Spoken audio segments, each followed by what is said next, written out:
Hello and welcome to Seddon and Laceys Comic Stash. And this week we are looking at The Three Jokers, a Batman special that came out 2 years ago, I think it was now. So 3 years. I guess it's late 2020, and bearing in mind maths like this shouldn't be hard. Let's go with 2.5 and split the difference. Yes.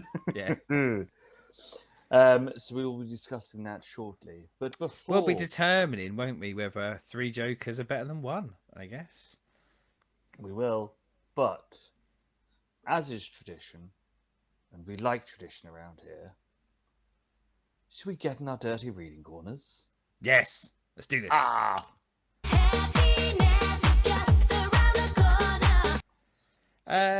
What have you been up to in your reading corner this week? So this week, it's been a big one. It has been the first 8 issues of the relaunched New Avengers Yes. into the 8 issues of the second standalone Century run. Oh my god. I think I may have, found my new definite favorite for Marvel. Your Marvel mojo. My Marvel boy. We'll start with the New Avengers run. The New Avengers run was great. Starts with the Avengers have obviously disbanded. Scarlet Witch had a bit of a meltdown and did some damage. Blooming did. Disassembled. The storyline is called for the purposes of anyone hunting down the trade, and it was the end. So this was at a time where comic series is run to the hundreds and hundreds and hundreds of issues before the kind of repeat number ones and then some renumberings. But this was Marvel cancelling the Avengers to become what you're reading here, the New Avengers. And I will say, for historical context, it was real big doings at the time, because Avengers had been, I'd say, struggling with sales for a lot of years, and probably the truth is struggling with creative as well.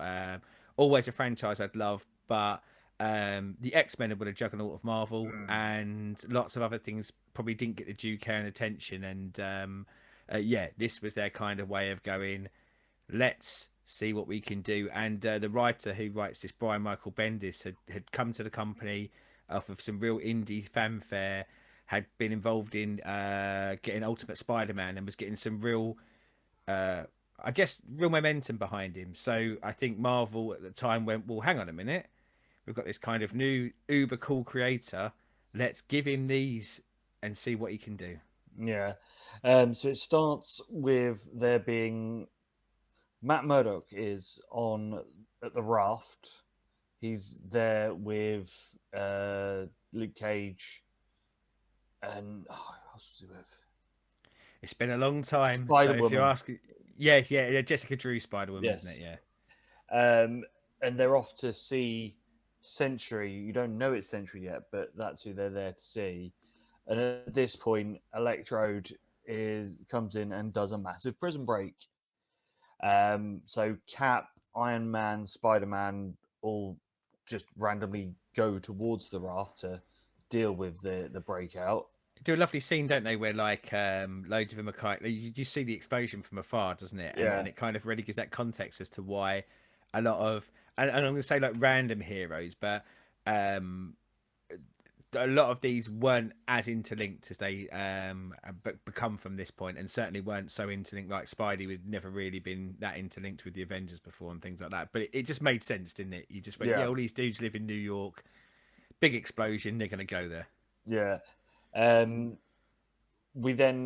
They clear out the issues with the raft. I think 43 of the supervillains escape. So the first couple of issues of them basically just going after the rogues that had left, and Tony and Cap sort of go, we shouldn't, but she fancies doing the Avengers again, but with this lot. Get the band back together. Yeah. They then go off to Alaska to the place with the sort of dinosaurs and Savage find Land. Savage Land. Savage Yep, Land. Yeah, yeah. and they find Wolverine. Wolverine gets brought into the fold as well as they're all on the way to try and take down Electro.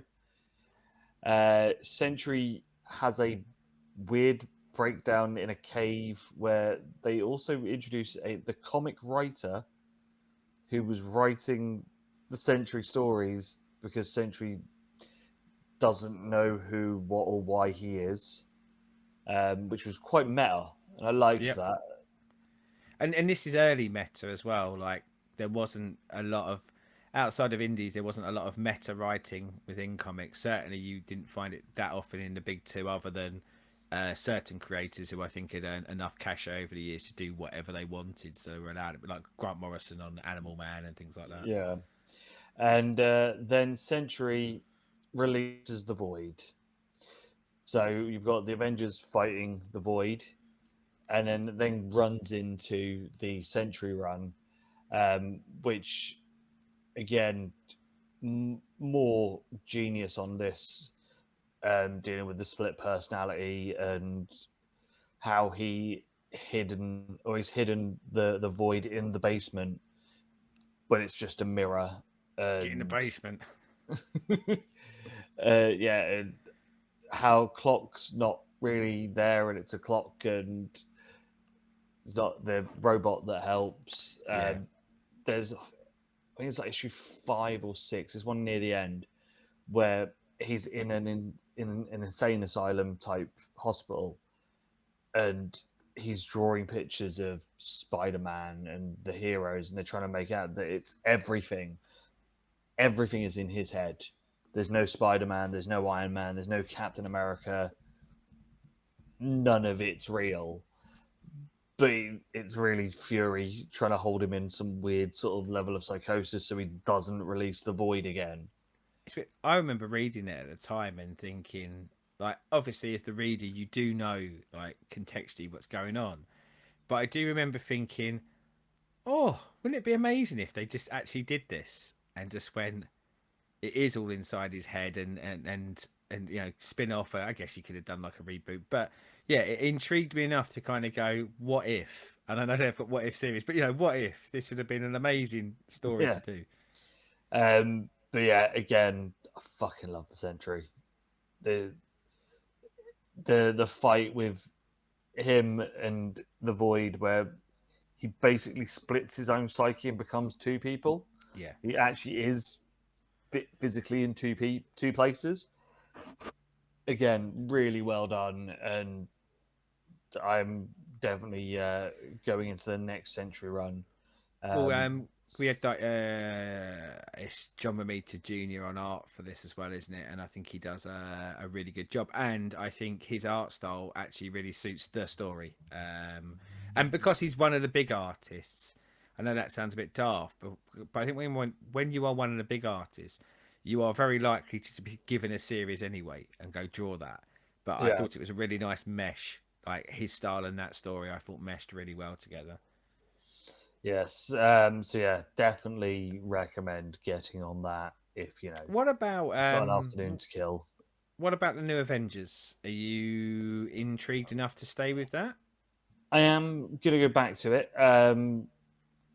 Obviously, because I'd hit so quickly on there, and I was like, I want to hit a few other bits because obviously it is a long sort of run out that comes out of the new Avengers. I think I'll probably download the next trade and have it sat there Yeah, for when I finish the few bits I'm reading at the minute, and then jump into some more. But that team, with it being Daredevil, Cage, Spider Man, Wolverine, Cap, and Iron Man, I like how they all sort of are together. It's not that sort of, oh look, aren't we just a great bunch of heroes? It's a shit needs doing, let's go do it team. yeah. I mean, it's a very significant. You know, I said earlier about kind of this was a total relaunch, which we are much more used to these days as it happens so regularly. But this is one of the reasons why it happens so regularly. Now, of course, like you go back to giant size X-Men of being the reason why these things are good to do. You know, it can reinvigorate. But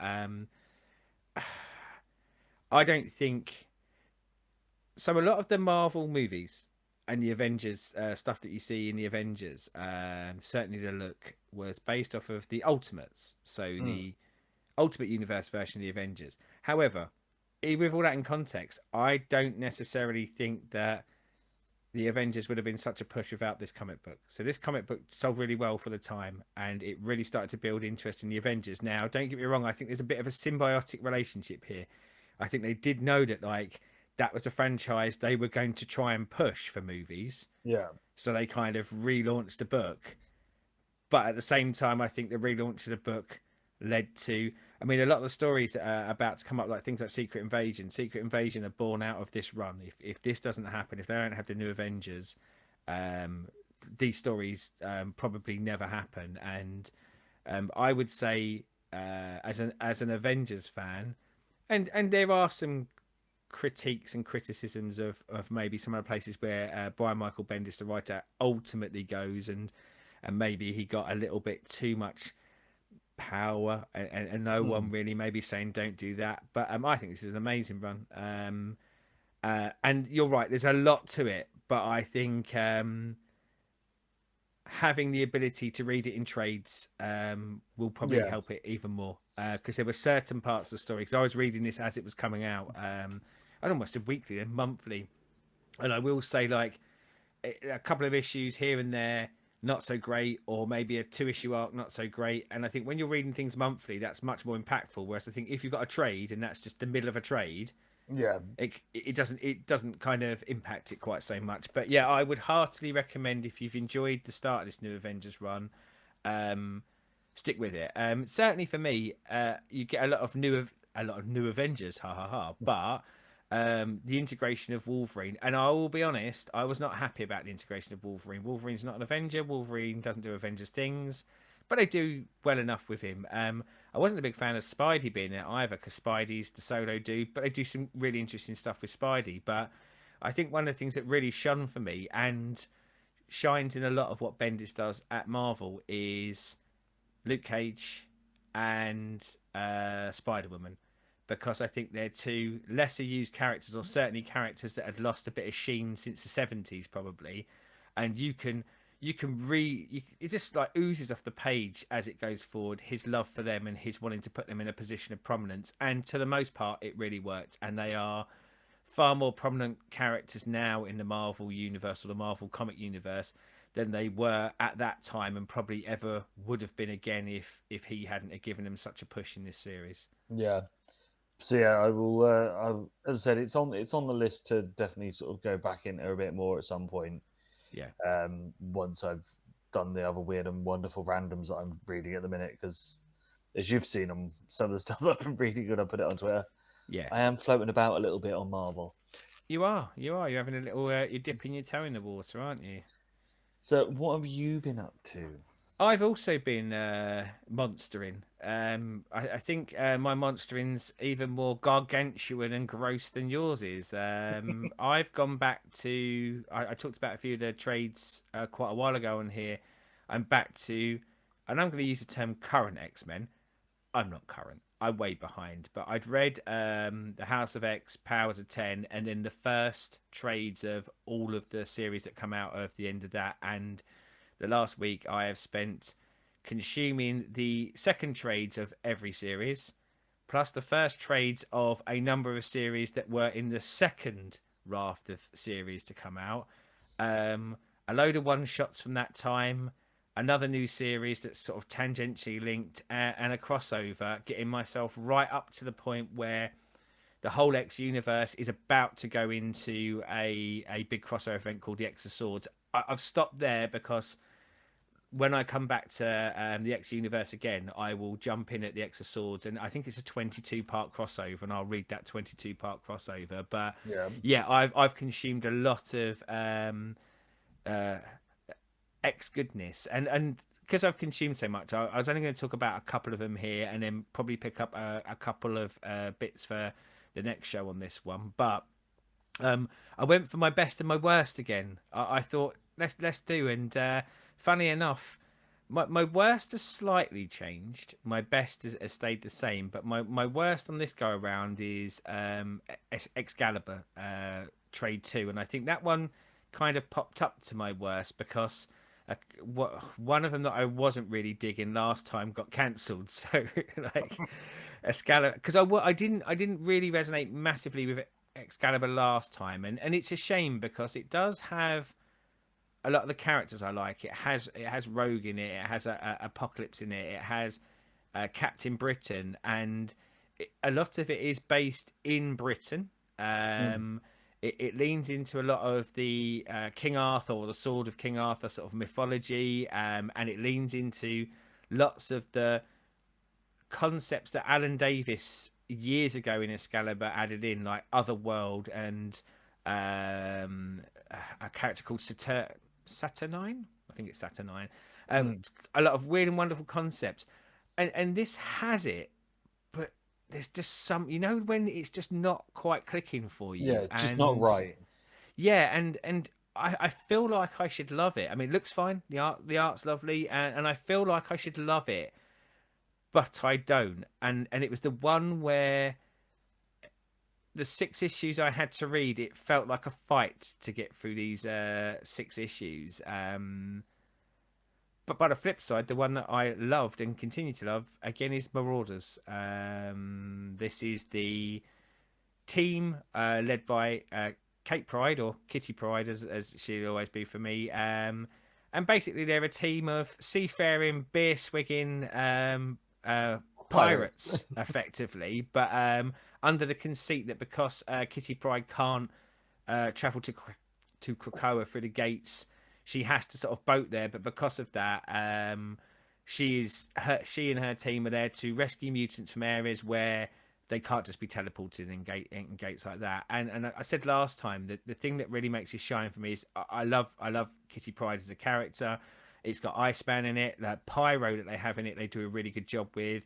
Has a bit of Storm, but it is the integration, the concept of the Hellfire Club, a group I've always loved since first reading them in Claremont's X-Men run, and the idea of having kings and bishops and knights, this uber, I guess, elite. Ultimately, this top 1% group that moves the world around, but this time around, they're doing it on behalf of the mutant nation rather than necessarily, but on their own personal gain. Except Yeah. for most of them are doing it for their own personal gain under the guise of doing it for the mutant nation. So you get all of that kind of backstabbing joy in there. And when we come into this trade at the end of the first one, Sebastian Shaw, who's the Black King, had actually killed Kitty Pryde, the Red Queen, or comic book killed, but killed the Red Queen. And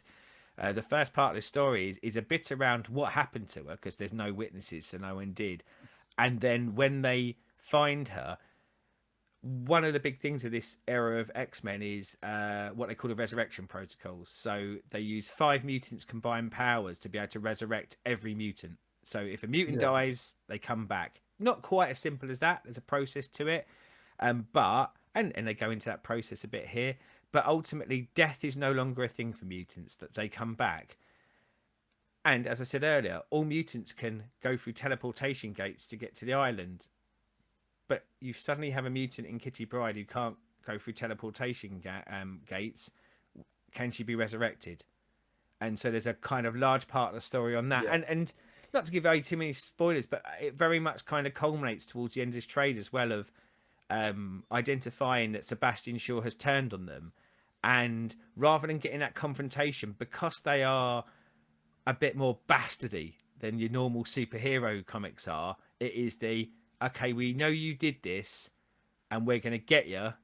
Not with a punchy, fisty. We're going to get you, and I love it. It ticks every box for me. Characters I love, beautiful art style, but those extra layers of ostensibly heroes, and there are some in here that are actually heroic as well. Yeah. But seeing the darker side of characters as well, and leaning into this new nation of what does a new nation have to do to get off the ground? Like, what backroom deals they have to do to, do this little deal for the greater good and things like that. But yeah, if I said it last time, if you only end up reading one from this run, I'd go Marauders all the way. I think it's fantastic. Yeah, it said with X-Men and stuff, as you said there, when you like there was however many different runs and different spin-offs, and it does. I look at it and go overwhelmed with I X-Men. I I think I read, and I probably should know this, but I think I read a trade of 8 different series that are core X titles in this run. One that is arguably a core spin-off limited series. A character that's linked to the mutant universe that I probably could have skipped, but I'll talk about that next episode because I quite enjoyed it. And then like 5 one-shots that ultimately would be considered a limited series. So yeah, you're looking at like 11 to 12 just to get through the second round of this run. Which does, it's like, oh, See, I go the other way. I go, oh god, that's more that I can read. Although having said that, I don't think I was saying that to myself when I was reading through Excalibur. I was going, oh. But I mean, I guess that's a nice thing, isn't it? Is there's you could sort of go, that one's not for me. One of the things I will say that speaks exactly to what you were saying there, I mentioned X of Swords. So every single one of the series is in this crossover, and I'm sure they will have individual parts of their own story, but there are now 22 issues on the road that are one series, or one story, sorry, rather than one yeah, series, but across all of these series. So if you were only reading the Marauders, I think you're getting at least 2 or 3 issues that are going to be part 7, 14, and 19 of this crossover. Yeah. yeah. So we shall go on to our topic of the evening: Joker, Joker, Joker. Joker So One, good they named him Joker thrice. Two, Joker Three. So this, as you said, came out in October. No, August to October of Yeah, it's August 2020. to October. Yeah, it's a tail end of 2020 because it's 3 issues, isn't it? Yeah. I remember why I thought this was later because these had a few issues getting into the country at the time because of the end Oh, it'd be times. COVID time, wouldn't it? Yeah. God, yes, it So I will be, wouldn't didn't it? get them until the tail end of the year. I think it was November. I think it Yeah. was November, December, January. They came out over here because there was the delay, or at least with Abstract where I was getting mine from, Well, and you're which spot are on. not Like fair. there was for context, yes, like as much as some things were being published in the States because they were being made in the States, exporting anything from any country to any country had significant issues for a while there, didn't it? Yes. So yeah. So this, because I think this was announced in like 2019. I Yes. remember because I was like, "Oh my fuck!" when I first heard that it was going to be a thing, because it was billed as what happened after killing Joke, what happened after death in a Death in the family, Family, yeah, yeah. and what happens with the original Joker, which obviously the whole being Joe Chill conspiracy dream thought, is that the Joker's origin thing that was obviously put out there Yeah. a long time ago. And I was like, "Ooh, 3 issues. What are we gonna get?" And contextually, it's under Black Label, isn't it? Yeah, So, what DC would generically consider almost a standalone, like non-canon stories under Black Label, or certainly ones for you to be able to tell a darker story. But its actual origin of the story is squarely, firmly in canon. yeah, It's off of a plot point from I want to say, I think it was a Justice League crossover, but the Dark Side War, and during that, there's a moment where Bruce is told that there are. Oh no, sorry, I think he's sitting on the Mobius chair, and for non-DC, like go with it. It's a chair, and he learns that there are in fact 3 Jokers, and I think probably originally this was meant to be slap bang in the middle of continuity, but by the time it comes out, not so much. Although I think that's quite hotly debated. I think even the writer and the artist have sort of kind of discussed it, going, yeah, it probably is, but also, it's comics in it, so someone can just go, no, it isn't, if they fancy scrubbing it out of existence, but the story will still exist.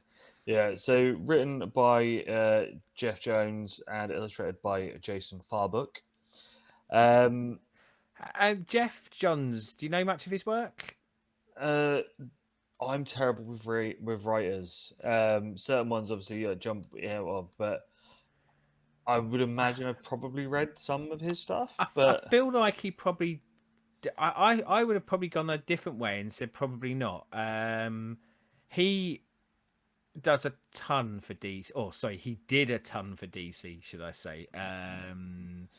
And he's got some absolutely well loved by myself as well runs on certain characters.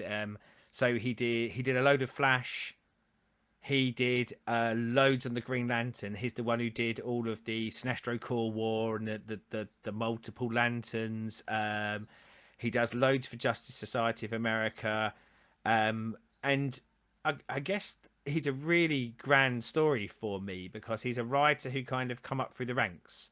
So mm, like he started off on lesser titles that probably weren't really expected to do very well, but by writing very long interesting takes on characters over a long period of time, he uh, he got kind of moved up the card to the yeah, point where he's doing things like Justice Leagues and things like that, and ultimately got moved up to the card where he was the well, I'm going to say creative director. Correct me in the comments if I'm wrong, but one of those titles.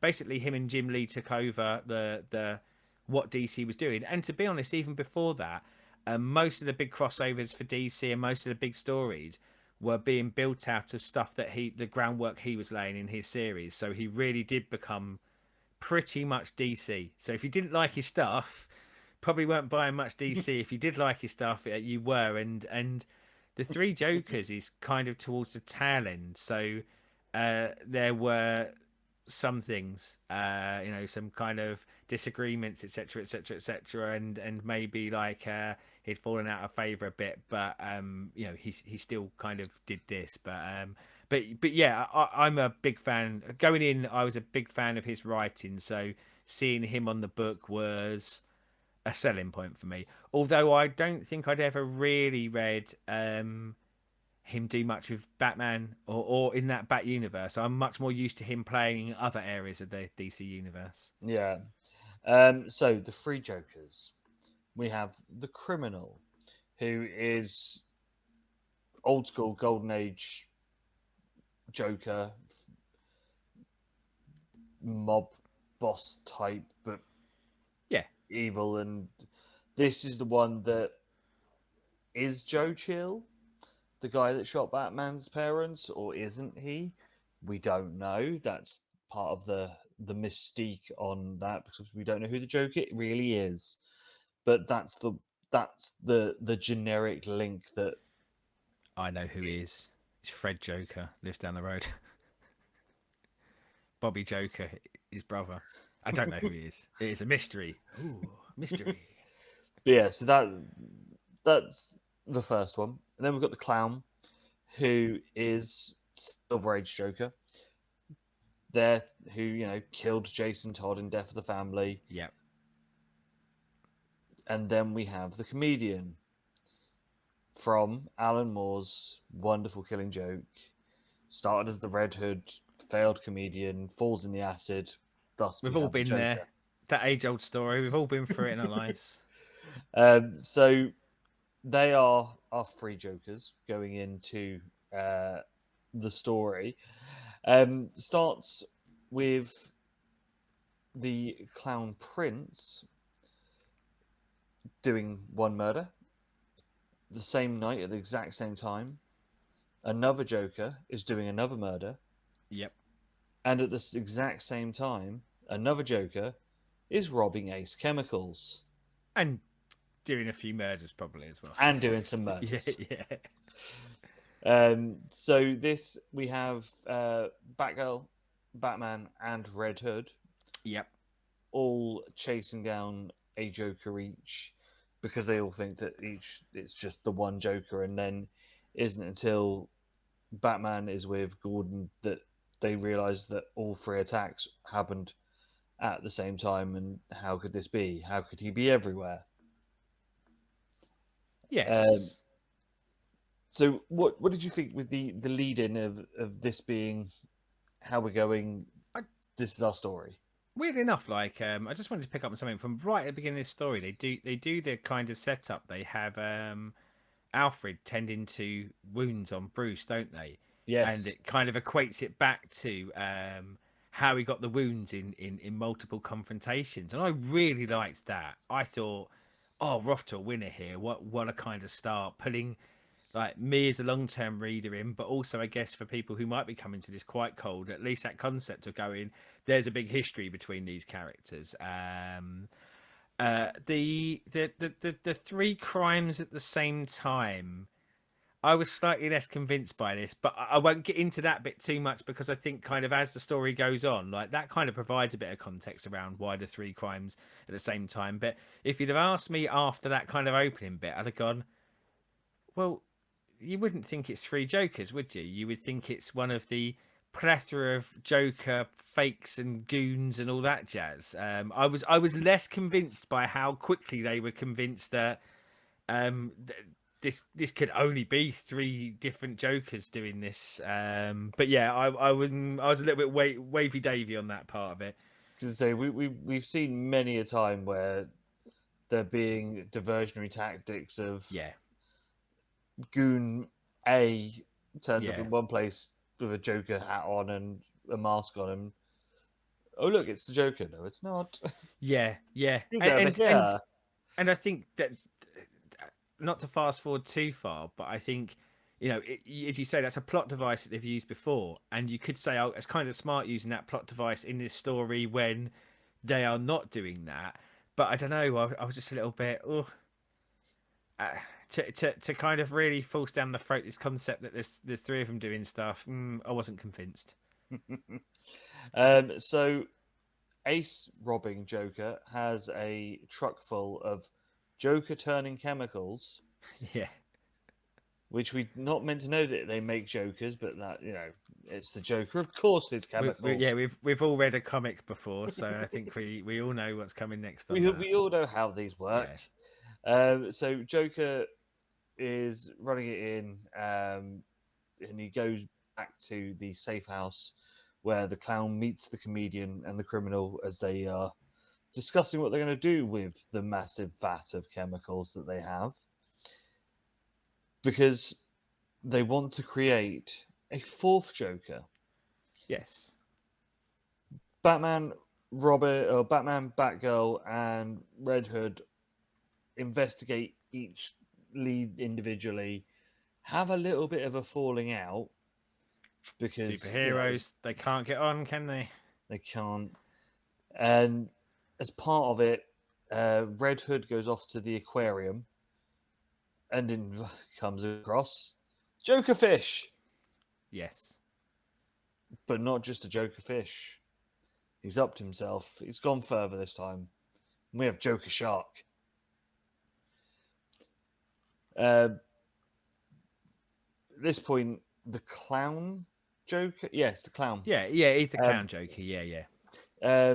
is fighting, and Jason kills him, getting his And there's back. quite an exchange, isn't there, between Jason and Barbara at this point. Barbara's kind doing, I guess, something that we see that's quite a trope in books, movies, comics, etc., etc. Of that, like Joker's trying to provoke Jason to do it, and Barbara's kind of going, "No, don't Don't. do it." But what I thought was quite a good moment is where Jason kind of calls her out on it and goes, I'm not convinced because you'd have actually actively tried to stop me if you didn't want me to do it. Like, and I thought Yeah, that was quite a clever layer to put in at this part of the story. yeah, because she's like, no, we'll send him to Arkham. We'll get rehabilitate him. Yeah, Do all, and he's like, it doesn't work. You know, it doesn't work. If it did work, we wouldn't have to do this all the time. yeah. And he fucks him up. He does shoot him in the head, doesn't he? And Yes. yeah, yeah. And we'll get into that a bit more later on, I guess. But I would certainly say a very interesting story beat, and one that obviously since Jason Todd's come back as the Red Hood, they do portray him as gun-toting and more willing to do stuff. But I still think in the context of what you go into this thinking like it's a Batman story, probably one of the heroes isn't going to kill one of the Jokers, but they do. Yes. Um, Barbara obviously tells Bruce what Jason did. Um, Little she grasser. she wants to be all moral and stop him, and because he doesn't want to go too far. And if he can just confess, it will be fine. But Bruce goes, if he confesses, they take his mask off. They take your mask off. They take my mask off. This isn't going to work. Instead, they go off to Blackgate because there is the death of a judge Yes. who, when they get there, is full Joker faced because he's Yes. been poisoned. The fingerprints on the dead judge are of one Joe Chill, Dun dun dun. who obviously the killer of Bruce's parents, and they find out that he has He's never terminal mentioned his cancer. parents are dead, has he? I Bit of a think he said surprise. it He's once or never twice, mentioned it. Yeah, maybe yeah, like in the 100 years, yeah. once or twice. Um, Red Hood obviously goes off on his own, is left Barbara and Bruce, and goes into a sports club. And I had to look one of them up on Google. I'd never heard of a sports club. I was like, "What is this place?" a swimming pool. Have you heard of Yeah, this? yeah. I never heard of it. Never heard of it. I read comic books, so I don't exercise. Where we see a plethora of bodies in Joker Ghoul Pool, Yep. and we get Joker zombies as they crawl their way out of the Joker filled putrid. Um, Batman and Bruce, or Batman and Barbara, make their way to find said pool. But at this point, Jason's been tortured by Joker, been told that he would make a perfect Joker. Yeah. It was almost like, "Go on, pokey pokey, go on. You know you wanna." Because he also is going, well, you could kill me. Yeah. You could blame everything on me. Yeah. Kill me. Go But on. just be the Joker. Yeah. You kill me, and then you can be the Joker. Make a lovely motif on his red hood of the Joker as they smash in one side as he remembers the death in the family killing, and puts a lovely smiley face on it too. Batman and Barbara make their way to the pool and see Jason in this condition. Barbara wants to just take him home and helps him, but Jason loses his shit at Batman because, if he'd have just killed the Joker years ago, none of this would have ever Yep. happened. He wouldn't have gone through all of his personal anguish and the anguish that has caused all of the other victims of the Joker. And the other Robins and Yeah, Barbara Barbara. and Yeah, Gordon and yeah, it's one of those. If only he'd have pulled the trigger years ago. Um, Barbara takes Jason home to recuperate him his wounds, and they get a little bit flirty. they do. They put We see a bit of light jazz on, and bit of Barry White. oh yeah, oh yeah. Um, the comedian Joker kidnaps Joe Chill, and also records him making a lovely film of him Yeah, confessing about the murders of the Waynes. Bruce, at this point, is realizing each of the roles of each of the Jokers that have done and what Joker was which and who and when, and yeah. it gets a It, little bit meta. there Yeah, of yeah. sort of I mean, understands. he's a detective, isn't he? Like Yeah, yeah, he pieces it together. Which I did wonder. Well, no, you go on. Sorry, so I was going to wonder something about that, but I'll wonder something yeah. about that afterwards. Like, And Batman obviously then goes to Joe Chill's cell, finds letters that he was going to, or he had written to yeah, Bruce, apologizing for what he'd done. Clearly, and we find a lovely one just addressed to Batman with a lovely ticket to a film, yes, The Mask of Zorro, at the cinema in Murder Alley. yeah. So off Batman goes in the way that he always loves to do, to find in the cinema a movie playing of She's Joe all that. Chill. Oh no, sorry, yeah, a movie playing of Joe Chill. Yeah, yeah, not she's all that. It was not all she's all that. Joe Chill showing his confession. Lovely little bit before Batman goes into the cinema, though. He silently, without speaking, points Batgirl to the roof and Red Hood round the corner, so they go in all in different entrances Yeah, into the cinema.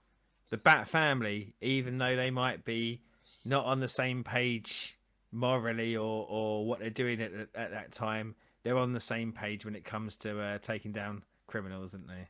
Silently, yeah, So obviously Batman comes in, Joker's there, all show and pomp and look what you've seen, and does the Joker favorite of one of us will live, one of us will die. Do you get Joe Chill or do you get me? Decisions. Batman being Batman obviously saves Joe Chill because, a guy with terminal cancer is the one you want to save when your arch nemesis is there. But Batman be Batman. Um, Obviously, go off has a massive fight. Barbara and Jason are attacked by a plethora of Joker goons as they try and make their way goons. Always a in. winner for us, isn't it? Yeah. Put some goons in it, and you'll get a smile out of our faces every day of the week. Um, Chill obviously works out that Bruce was Batman. Batman forgives him for killing his parents, which was like, oh, that's a nice touch. Show some compassion in that time. When the criminal is shot in the head by the comedian Joker, we are down to one. Batman then arrests the comedian Joker and is about to take him to Arkham. Jason and Barbara want to be more than friends after their evening of Barry White, only for Barbara to go, no, Yeah, that was a mistake. Don't worry about it. No, we're not doing that. it's kind of that moral thing, isn't it? She sort of says that as much as there was something there, a connection, basically crossed a line, and it's a line that she can't deal with. Yeah. Although that sounds kind of negative towards her, I think it's a perfectly reasonable take on her part. You You did did a just kill. murder someone. Yeah, yeah, yeah. Um, Joker tells us all that he knows who everyone is. He knows that who Batman, Batgirl, and Red Hood all are, but he doesn't want to let everyone know. And tells us that he found that the other Jokers were too mundane and too delusional for their own good, and he wants to create a super Joker, Yes. the ultimate Joker, Mecha Joker. That's what was going through my head when I was reading it as well. I was kind of going, surely this is where we go here. Joker reveals the connections between the other two Jokers and Chill and everything that his was there. Not really sort of explaining who they were and why, but just Yeah, yeah, it keeps up how that we got to who's who. Joker mystique of I'm not going to give you the details of like who they were or backstories of I guess like a significance to uh, stories of yore and going forward, but I will lay out how we got into this circumstance. Yeah, so obviously, if you hadn't read Killing Joke and know what happened to the comedian and how he became a Joker, it it's enough there to go, oh yes, the acid made him into a Joker. Yeah. The same with Death of the Family Joker. Um, Jason, in his "I'm sorry" moment, writes a letter, sticks it on Barbara's door, only for the janitor to knock it off. I love this bit by the way. Like, and I picked this bit out to say I love it because it, you know, I think arguably you could say, oh, like this is a very old story conceit, you know, like the confession in writing to who you really are and your true feelings, only for it to be lost forever. Um, but this bit really worked for me. I really like that part. And But as just I say, bearing in mind it's a plot point that's been used many times before. yeah, and obviously at the bottom of the Jason's note, just saying, you know, if you don't get back to me, Yeah, I know that yeah. there's nothing there. It Um, speaks to that kind of I was going to say the romantic in me, but I guess it's the opposite of romantic ultimately because it doesn't lead to it. But yeah, an old story conceit, but a story conceit that will always I say get to me or like, but I think I'll always like it. I think it's a great way of um, allowing something that can be explored again later but also cannot be explored again later, and you'll always have that moment in time with them if that's all you're ever going to do with it. yeah. We then see Bruce comforting Joe as he dies, and then back in the Batcave, Bruce comes out with a mega revelation that he knew who the Joker was all along, and it all goes back to Killing Joke and the wife who we thought died in a Yeah. strange toaster accident, Yes, yes. when what really happened was Bruce, the police, got his pregnant wife away and took them to Alaska, where they live in witness protection with Joker's child. Yeah, And the reason Joker's name will never be known is because the world doesn't need to know about his family. yeah. I love that ending as a callback to Killing Joke. uh I'll go the other end of the coin. I hated that ending. I thought it was really poor. um I thought it was unnecessary, didn't add much. It was full of logic gaps and felt like a cheap pop at the end of this. So, before we, go fully into, fighting each other for the ending, what did you think of it as a whole, or and I, before the ending? I think this is the first. I think it's the first. I couldn't see any other series that I had paid any attention to or probably read to any degree of the artist Jason. I presume it's pronounced Fabok or Fabok. I really like the art in this. Very superhero, very Batman-y. Yeah, And I know that's they're not real words, but I guess to give some context, you know, we're not talking about kind of this is like an indie creator who's bringing a really strange style to this. No, this is very Bat Universe style, but I thought delivered beautifully. I think throughout the fact that he depicted, and I know there are some distinctions between the way the three Jokers look, but I found that was easily determinable by the way that he drew them, but Yeah. also you kind of went, they're three Jokers. Like the work on Batman, on Red Hood, on Barbara, really good. But just in general, the art was fantastic, and I will be looking to read, or certainly to flick through the pages to look at the pretty pictures of anything else that he's done, because yeah, I was really impressed with his art on it. You haven't said what you think of the. That's because I assumed you would talk about the art, because that's what we're talking about. Yes. This was one where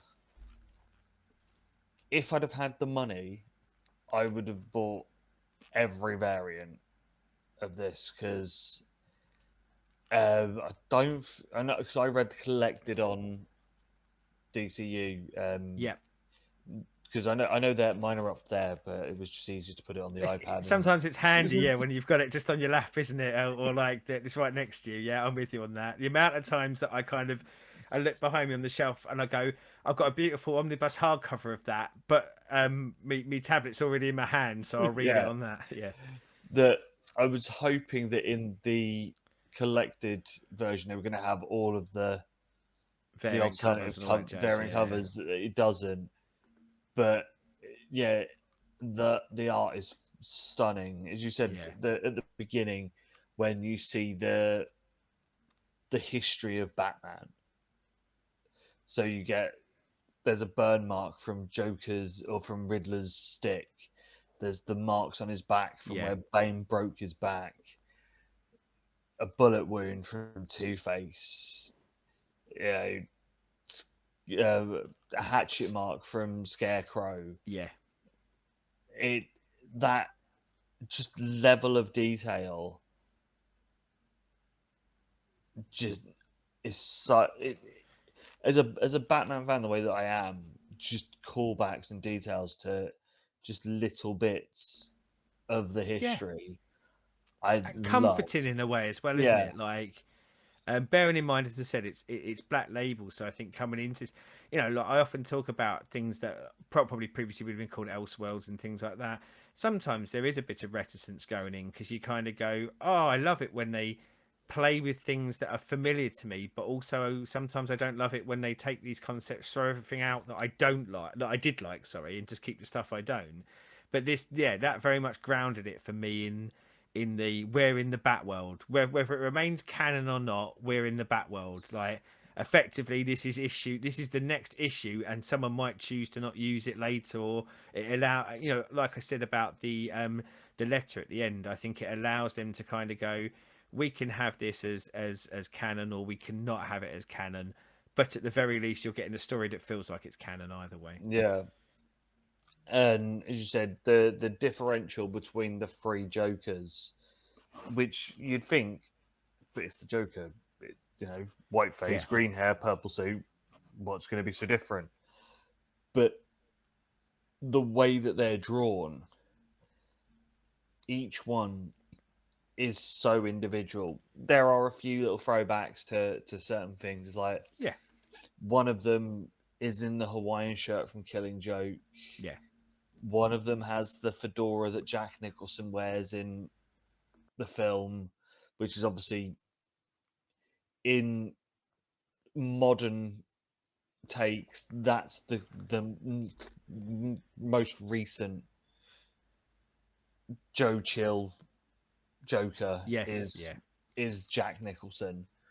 So he's got that fedora and sort of slightly based on that with the bigger jacket and stuff. yeah.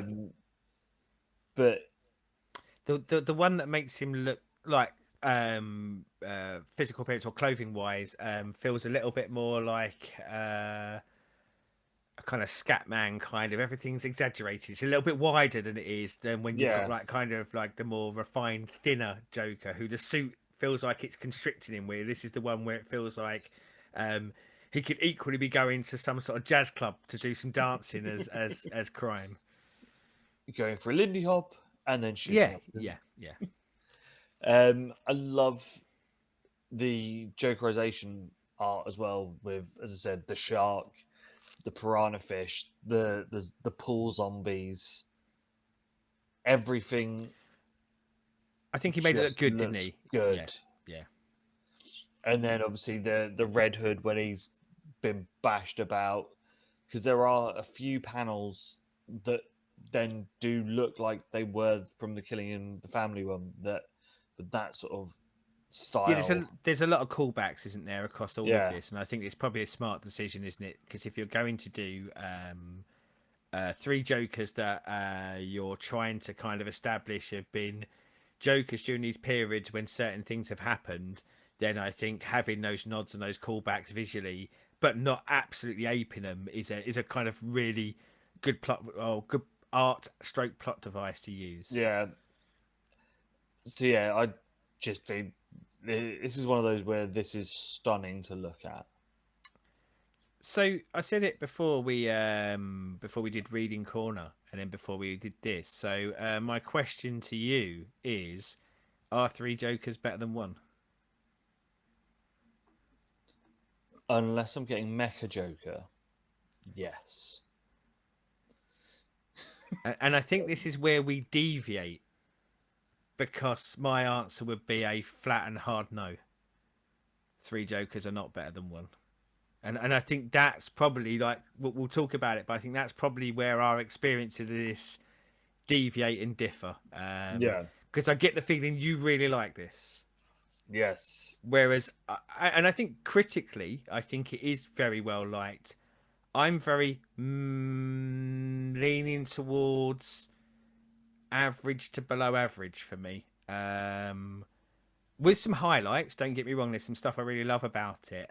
But I wonder whether that's kind of where our deviation starts, and maybe why it didn't click so well with me as potentially it did with you is I actually thought the having the three Jokers ultimately failed for me, and I think I'd have enjoyed it much more if it had been a Joker story that didn't have three Jokers in it.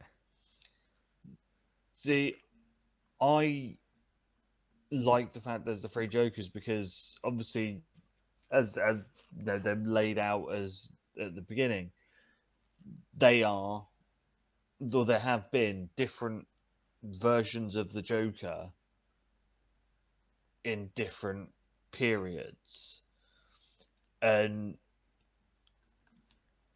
getting Have them there? all. Question mark. Well, if you look at old school 60s and 70s Joker, Mm-hmm. is very different as a character and the levels of depravity and levels of evil that he would do than 80s Joker, Yeah.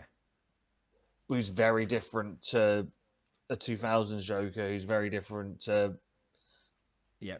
Uh, Killing Smile Joker that we had when and I I did would Reading Corner. argue by that same term, by that same token, if that's your plot device, why aren't there three Batmen? Because in all those periods, The Batman, Batman, the Batman, has been significantly different, and probably every comic character that's been around for longer than 30 years has this. And don't get me wrong, I'm not panning it too badly because it allowed for them to try and do something creative with it, but it fails for me almost instantaneously as a concept because you could apply that to probably every Bat villain that there is, and there's not multiple of all the Bat villains. So it kind of died on the vine for me. Although saying that, I was more than happy to kind of go with it, but I feel like that was one of the problems for me is that as much as they kind of differentiate, they go, oh, this is mm. this one, this is this one, this is this one. I still don't really understand why there are three different, even for the purpose of this story, let alone, as I say, with that kind of more meta view of it, of going, well, then if you're going to say that, like, there's these dramatic differences between things that happened, let's say, sort of 20 years gappage in publication, I think you could probably do that with nearly everyone in comics ever. Yes, that could be a thing that you could do with everyone. But yeah, you know there are gonna be differentials year on everyone because Yeah. writers change, times change, Yeah. things like that. I think for me it hits because of how much I love Joker, Yeah, and I did and wonder I whether that think might this be a is, swinging vote for you. you Like know, it's just yeah, it is, as soon as it was announced to me, it was shut up and take my money. So I'm going in yeah. on a character that I love, following my favorite comic of all time and one of my top end ones in Death of the Family as well. Versions of Joker, it was always going to hit for me. So to pick up specifically on what you said there, and I think that again was one of its big problems for me is it's very linked to Killing Joke, and it is obviously very linked to Death in the Family. There's a massive gap in quality for me, and that shows it's a chasm. And I hate saying this because I've said before, I love Jeff Johns as a writer. This felt like a bad sequel comparatively, and I say that because we've got an episode about Killing Joke about how much we love it. Leave It Alone, and this wasn't the story to try and I think lift off of that because I don't think it's good enough. And I think if anything, for me, and I am going to jump towards the end of it now. That's why I dislike that ending so much because I think it cheapens it, and I think that was why it got pulled down to average to below average to a large degree for me because this is not of those levels, and this felt like a oh, I hate what I'm about to say, but this felt like a cash in to me. This felt like people will buy this because we're gonna say there's three Jokers, and we're gonna say it's like Killing Joke and Death in the Family. And I think if you're going to do that, it better be bloody amazing. And I just don't think it was. I don't think there's enough content in there. I don't think I don't think it talks. It doesn't talk about the Joker enough. As in, like one of the things that makes Killing Joke amazing is that that in-depth look into who the Joker is and that relationship between him and Batman. Even though Batman doesn't play a massive role without in the series, Batman could have not been in this. He's ancillary, and one of the big compliments I'll play on it is I did like that Barbara Jason. That's the one thing that keeps it in kind of that area for me. I think Barbara and Jason, and looking at the different paths that they took after interacting with, and I'm going to go with Joker because I don't Yeah, want to say with two different Jokers. I want to say with Joker because again, I think that cheapens what they went through. Um, that interaction with Joker, how their paths differed, and how one could cope with it in a certain way and another one couldn't, but they still had this, let's go with romantic bond, but this experience bond that brought them yeah. together because they've both been through this same horrible thing. And yeah, to come back to that three Jokers concept, they didn't go through the same things. It was two different people that did it according to this. So big whoop. You know, it's not it lessens the impact of that for me. And I want the person who shot Barbara Gordon to be the person who beat um, Todd to death. That they're the same Joker for me, and yeah, I still I'm so struggling to understand why there's three Jokers. I really am, and yeah, but maybe you can enlighten me because I really am struggling on that. So obviously the reason there are multiple Jokers is that, uh, in theory, anyone that gets Jokerized, like Nameless Goon Oh, 7 that sorry, gets put in. sorry, I don't mean in the story. I mean like concept wise, Oh, because yeah, I understand what they said in the story as to why there is, and that was piss weak as far as I'm concerned. But I think like as a concept, why would you try and split down this iconic character into three different characters? Does that not just lessen the impact of him? no, because it's no different than having Jack Nicholson, Hugh, or not Hugh, Heath Ledger, and Cesar Romero do three different versions of the Joker in, and Yes, it but is. that be that they're all still the Joker. but It it's is a different different though, isn't side of it? it. Because that's three different time frames on a medium that requires an actor made by three different companies, like three different franchises. That's very different. This isn't three different franchises. This is the same universe. That's why you have to do that in the movies, because the movies are different. Let's be honest, that the But movies are different, but and it's TV. that but it's that playing the same base character different ways and bringing different things to it, that there being the multiple sides of the Joker.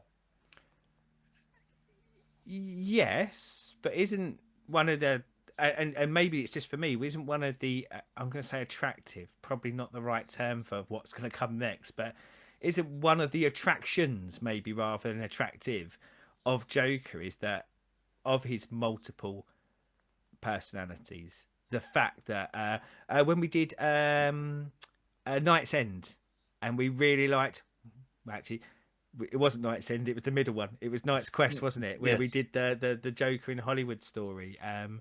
That's not what he does every time, but that's the thing that's great about having Joker. And for me, a singular Joker is that he is erratic. That's part of his character. Like sometimes his gun will say bang, and sometimes he'll kill 30 people, and that's kind of the mystery and the mystique of him.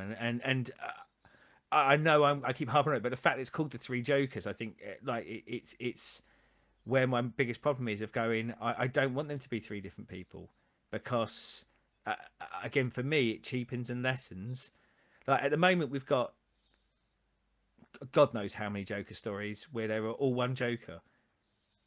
I think that's better than having that's three different Jokers. I really do, and I just don't. Other than a plot point, or maybe and I think probably a bit a cheap selling point. That's the only reason to split them down as three. I think. see, I can see what you're saying about it.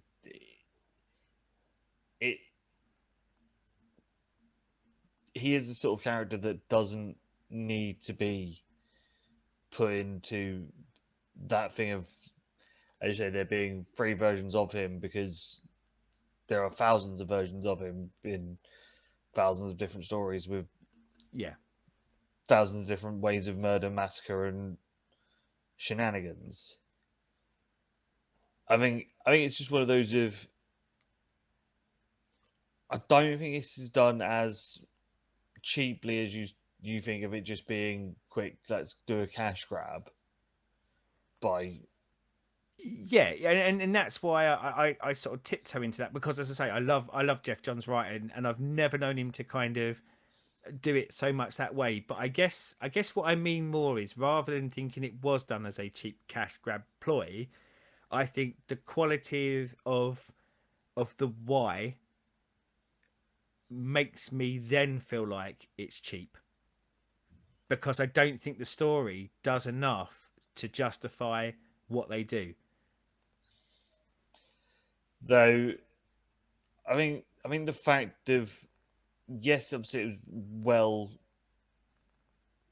sort of well received critically, Yeah. sold a shit ton.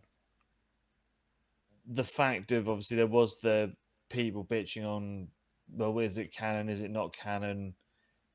And there was meant to be a sequel being done, which that got binned off because of Jeff's falling out with DC. I think he was kind of moving on, so I think him setting the major direction for DC was becoming a thing of the past. So that's probably what Yeah, swept it kind of a little bit to the side of canon, because probably wherever they wanted to go with Batman was probably a way where there wasn't three Jokers. But again, having this there so they can still use it if they want to, if it tickles their fancy, they can just go, yeah, there are three Jokers, or they can go, no, they're not three Jokers. but so I like it. Is, yeah, I am the target audience for this, and it does enough for me to enjoy it. I thought you'd like it, and then as I read it, like how sometimes we talked about it. We talk about this on some of our music ones. Yeah, When I'm reading stuff, I try and kind of get inside your mind to see if I think you'll enjoy it. And you know what? I was reading it and I was thinking, I bet you love this, but at certain points I went, you're going to hate this and you're going to reject this because of your love of the Killing Joke, and it really surprises me that you do love this, whatever term you want to I say use, I say I in a like it. universe where the Killing Joke exists. I say, oh, I would never put it Oh, anywhere I'm not saying no, but like as I say, near that. But as for a me, this feels almost yeah, this lessens my love for Killing Joke to a degree. If I had to read them one after the other, it would make me less want to read Killing Joke if I was forced to read these two as a pair. that's a good thing they're not a pair. They're It is a good thing they're not a pair, but like wholly separate entities. well, they're not wholly separate entities, are they? Because you said earlier that this one is a spiritual successor to it, so they're not wholly separate entities. This one is Mm. written as a successor to it.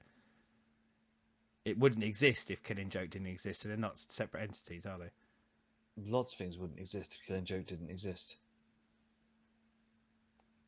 Like, My love of Batman. I don't know. which makes your love of Batman not a separate entity to Killing Joke, because you wouldn't love Batman if you didn't have Killing Joke.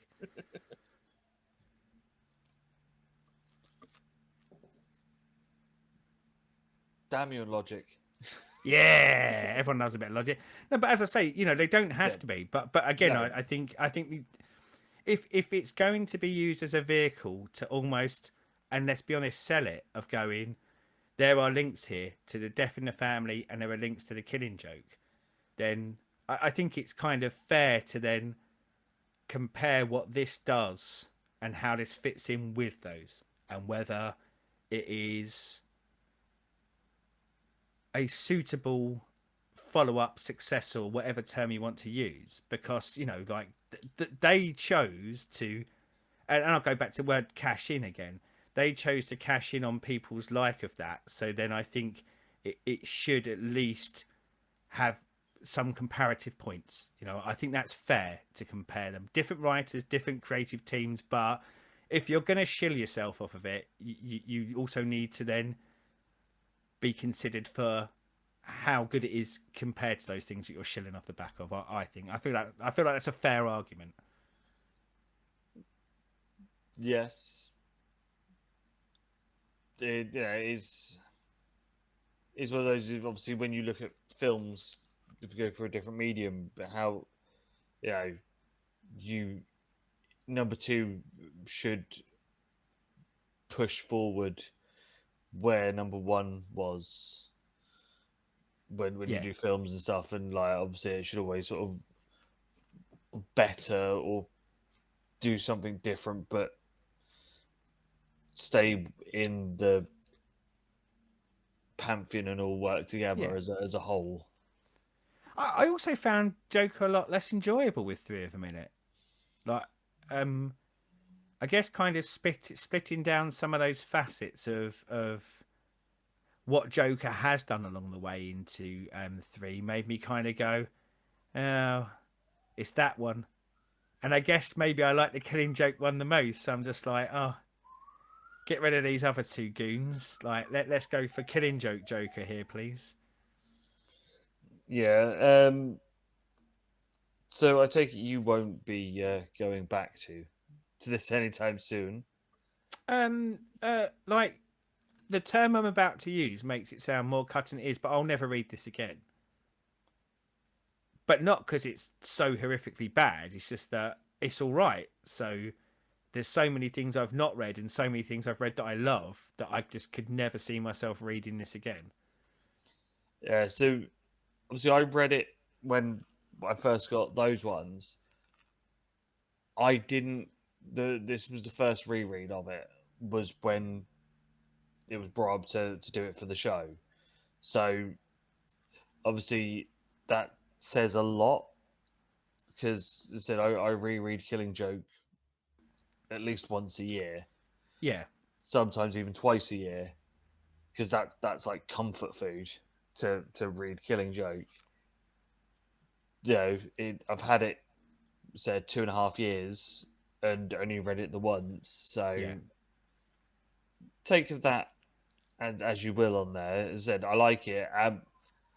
I probably won't reread this anytime soon, I don't but want to be like too harsh in it though, because there are some things I really enjoyed. I mean, I said it earlier, like the Barbara and Jason. I liked the exploring kind of, as I say, them and their grief. I say the grief cycle there. Grief is wrong, isn't it? I guess they're coming back from this horrible thing that's been done to them. They're kind of, but now don't get me wrong, I'd have liked more of that. I think there was more meat on that bone in a singular series. And I love the way that that bit ended because, as I say, it's not the will they won't they romantic sitcom one of going, oh, come back next season and they might get yeah, together, but it allows, as I say, other writers to be able to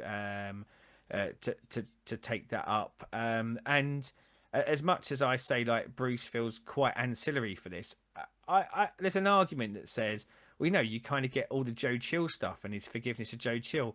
Didn't buy it, which is a shame. However, the bit I did like with Bruce was using Bruce again in the Jason Barbara thing to kind of forward it on. Like Bruce does that big discussion with Barbara about how they both went different ways, and she sort of says, "Oh, why didn't you ever do anything different with Jason? Like, why haven't you almost stopped him?" And he said, "Because I kind of always hoped." One day he would be you. He would find that road that you found, yeah, and that stuff interested me, and that's where that's where I think I thought this was going to go. I thought I was going to read this. Oh, it's 150-ish pages, isn't it? And I thought with the subject material that they were playing with, I thought I was going to come out the back end of it and go, wow, I honestly really did. And certainly with that opening scene, as I say, with the injuries, I mm, really did think, oh, we're going to get something good here. And I thought I'd get something that, that that I could talk about with you for years to come, with the exploration and like and that concept of three jokers. I thought I was going to learn something, and not, I don't mean like kind of, oh, what's my secret identity learning, but it would shine a light on those three personas that I would feel like Joker is a better character because of having a light shine on those three personas, and unfortunately it just didn't. But there was some bits that I did really like in it, and especially the art. That art is gorgeous, yes, it is very, very, very pretty. and that ending. Celeste, do you want to do the ending? Oh, you've given it enough of a kicking. Go on, give it some more. Um, like, isn't that just again? Doesn't that just cheapen the Killing Joke for you?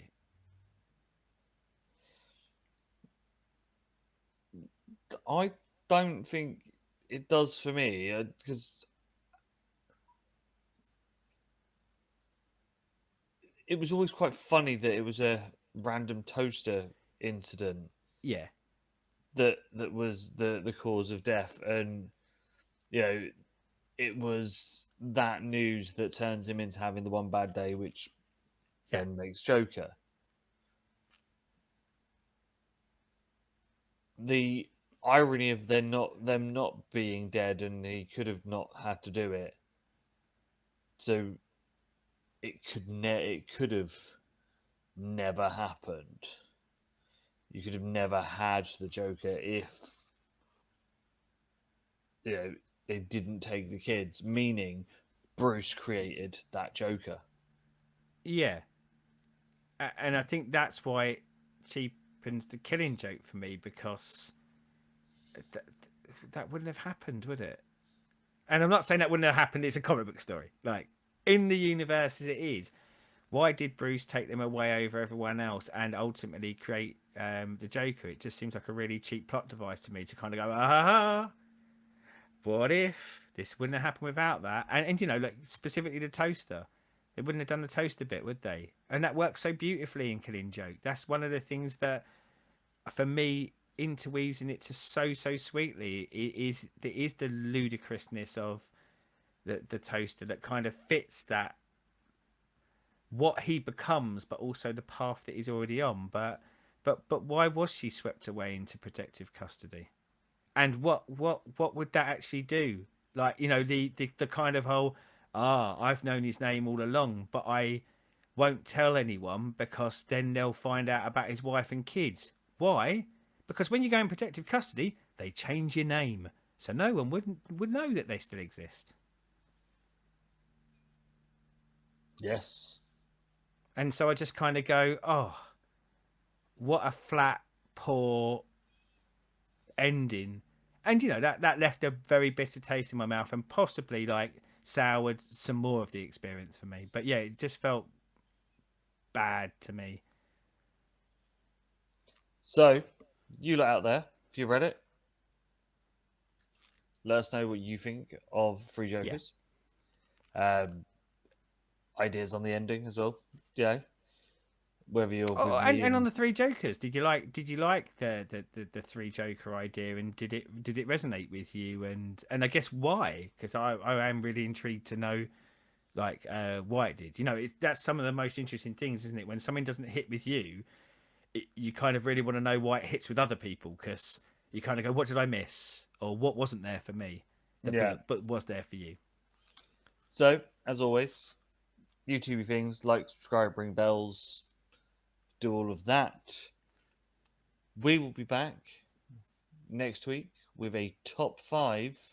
And we're going back to the cinema and another top five films with rules. It is Rules. There's always top. bloody rules. It's top five MCU Marvel films. So it means I can't have Blade as number one. And you would have, let's be honest. Slicey vampires. Yeah. So, as always, comments down there what you thought. And until next time, Oh, and any other series, runs, like limited series or whatever, that you think we might enjoy, drop them down there. Because as much as we've got reading lists as long as our arms, it's always nice to hear what other people are reading and what they're enjoying, because they might not. They might mythically or mystically not be on our already over bulging reading lists. one or two things to read. Yeah. So, until next time, goodbye.